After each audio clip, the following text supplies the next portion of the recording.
Hi everybody, welcome to episode 12, Spin That Shutdown Showdown. This might be one of the most important episodes today, and we'll get into a little bit why, but mostly today we're going to talk about Discogs. Discogs is a great website. There's many websites out there to buy records, but it's actually Discogs is an important website because it's a good way to categorize and keep your records in order to see what you have in your collection. But the most important thing is what Discog does. It actually puts a value on your record collection. Now you might think, why is that so important? Keep track of my records and stuff like that. Well, I had an actual situation where I was subpoenaed by an insurance company to come in and testify in regards to the value of records because someone had a fire and they lost their record collection as part of the fire. And the insurance companies, not a lot of people know this, but they only have a set amount they pay per record. So I think the amount was maybe $10 per record. And I'm sure you realize records are expensive right now. Brand new records, $20, $25 each alone, plus many collectible records goes into 50, 100, several $100s for an expensive record, especially if you have some really rare stuff. So how do you protect yourself against that and not have to go against, fighting with the insurance company, and God forbid you have a loss, a fire, a flood, or anything like that. So what this guy does, it actually let you categorize your records, start a online database and where it actually tells you everything you have in your collection, plus it gives you a value. So it tells you the low, medium, and high value of your collection. So if you ever have to present evidence of what your collection is worth, God forbid anything happens, a natural disaster or anything like that, or fire, there's a good way to go ahead and protect yourself. And also talk to the insurance company. Make sure that they're aware of the value of your collection. Once you start putting these records into Discogs, you realize quickly even a small collection of 100 records can have a value over several $1,000s. So you want to make sure that you're covered in case anything happens, God forbid, and also have something to present to insurance in case you need to put a claim in, especially if you have some rare records. So it's a good way to keep track of your records, one thing, but also in case something happens. Talk to insurance, make sure that they'll cover in case of loss, or if not, I'd recommend definitely getting a separate insurance just to cover your collection or even your high-end hi-fi equipment. Some of that stuff can be pretty expensive. So anyway, I want to show you a little bit about Discogs coming up. Thanks. Okay, so this is the Discogs website. There's many websites out there, but this is actually the best one for user friendliness. So it's Discogs, Discogs.com. So this is what it looks like when you log into the first time. So you want to click on just register here.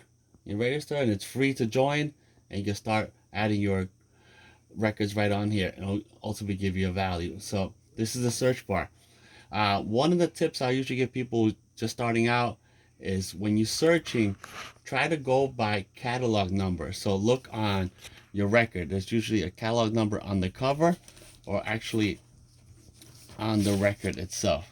So it's actually the easiest way to kind of narrow it down, because let's say if you have a record like the Doors here, there's a lot of versions of this record, as we talked about. Knowing the labels is really key. So this kind of all brings it together, what we've talked about. So if you would just put in the Doors, this is what it'll show you. All these different versions of the same record. So how do you know which one is yours?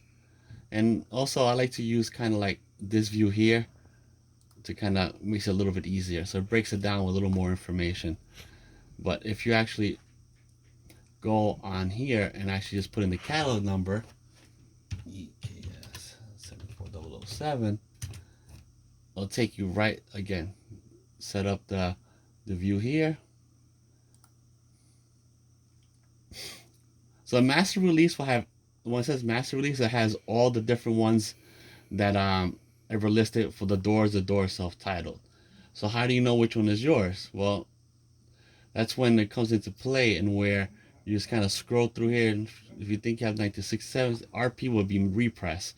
So you just click on that, and it takes you to specifically that page and gives you all the information about the record, song titles, everything else. But with this show image here, you actually can see the label. So this is more important, where we talked about labels. So this actually helps you identify which pressing is yours. So this is actually the brown pressing. This is a second pressing, 67, like the one we have here. It's the butterfly, so this is 1970. So this is a good way to determine which ones you're pressing. So if you look to the right over here, it actually gives you the ones that are for sale. So you just click on for sale. So it gives you an idea how much they're asking by condition, and also gives you the lowest, medium, and highest price. So when you start entering your collection onto here, it'll start doing that for you. It'll automatically start entering the lowest value, the medium, the highest, depending on condition. And that's, we talked a little bit about condition and everything else about that. So it gives you an idea. So that starts adding things into your collection. So you just go back here. Once you find yours, it's real simple. You just click on add to collection. Once you click on there, it'll add it and it'll just start adding up all the records that you have. So this is kind of like a little brief introduction into the Discogs website. So it's really good to keep track of your records, get a value on it. So once you start adding your records one by one in here, it will definitely give you and value of your records. And again, we talked about how important it is to know what your records are worth. So in case, you know, you need to prove it to like an insurance company or anything like I had to. So it's just like a little brief thing. So that's highly recommend it. It's free to join and it's a good way to keep track of your records. All right. 3. All right, so that's a quick little intro into Discogs. Like I said, definitely recommend it as a site to where you can add your collections on there. Good way to keep track of your records. A lot of times people buy records 2 and 3 times. I heard that so many times from collectors. I bought this record and actually have it. So, and there's an app for it. You can have it on your smartphone. You can access it anytime. You know, nowadays everybody walks around with a smartphone or has a phone in the system. If you don't, keep it at home. You know, go back, and it's a good way to keep track of your collection. And thank you, and talk to you soon.